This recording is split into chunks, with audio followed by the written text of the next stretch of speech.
Charlotte. The things we are likely going to remember from All-Star Weekend in North Carolina are a couple of outstanding dunks by Giannis Antetokounmpo in the All-Star Game and by Hamidou Diallo during the dunk-off, Joe Harris shooting the lights out to upset Stephen Curry for the three-point contest crown, and all of the off-the-court intrigue. Speaking of that, there was Commissioner Adam Silver talking of his dislike of trade requests earlier in the weekend, specifically the Anthony Davis situation, and making the eye-opening statement that 40% of the league's players will become free agents this summer. That includes megawatt stars like All-Star Game MVP Kevin Durant, the best talent in Toronto Raptors history, Kawhi Leonard, Celtics standout Kyrie Irving, Philadelphia's Jimmy Butler, Golden State's Klay Thompson and DeMarcus Cousins, and more. More upheaval is at hand, but maybe that isn't such a bad thing. Silver is happy with the league's competitive balance, and the way there isn't really an off-season anymore, thanks to speculation about movement. It's two sides of the coin, Silver said. Some people could say, oh my god, look at all that player movement. On the other hand, that player movement could be very positive for a lot of teams. So while we certainly are becoming a 52-week-a-year sport, and it's largely the result of tremendous interest in these players, and not just what happens on the floor, but how they choose to live their lives, I think we could do a better job as a league in avoiding those situations where they get to the point where players are maybe demanding they be traded, or, worst case scenario, saying, I'm not going to honor my contract, or, we might add, players like Davis fibbing and saying they'd play for anybody. Good answer. Every player on hand seemed to be asked what they would get from Michael Jordan for his birthday. He turned 56 on Sunday. Raptors guard Danny Green probably had the best answer: bring him some first-round picks or something because he likes to win and he wants to have a competitive team, Green said of the owner of the Charlotte Hornets. Green's teammate Kyle Lowry's pick for league MVP at this point, Antetokounmpo, with Paul George and James Harden also right near the top.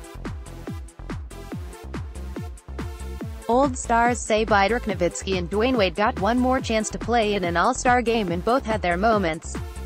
While he and Nowitzki were being honored with framed jerseys, Wade said the game is in good hands. Nowitzki was hilarious all weekend, including in skits with Dallas teammate Luka Doncic, and when he said after his three-point contest performance that he was still waving to the crowd when suddenly the countdown to the start began.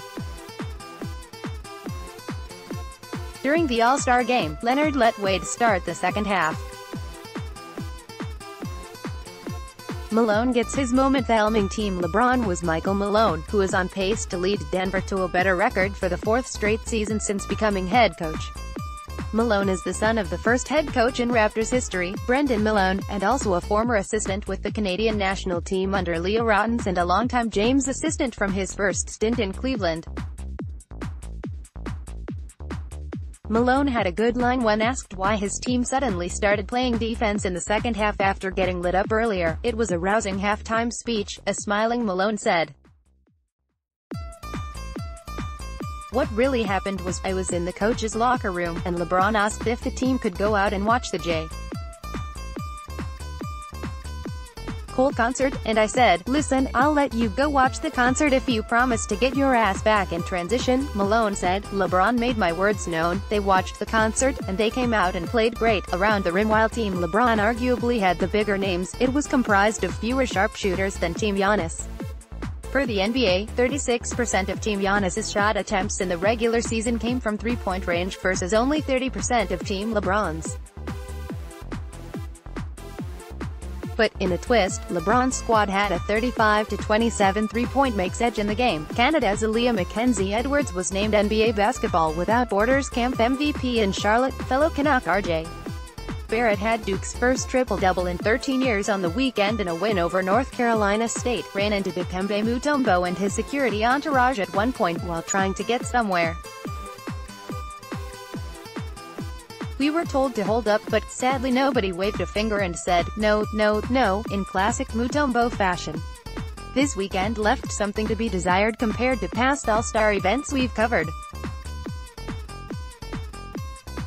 There was little, pardon the pun, buzz, and Jordan certainly avoided the spotlight. The crowd appeared to be asleep for the bulk of the events.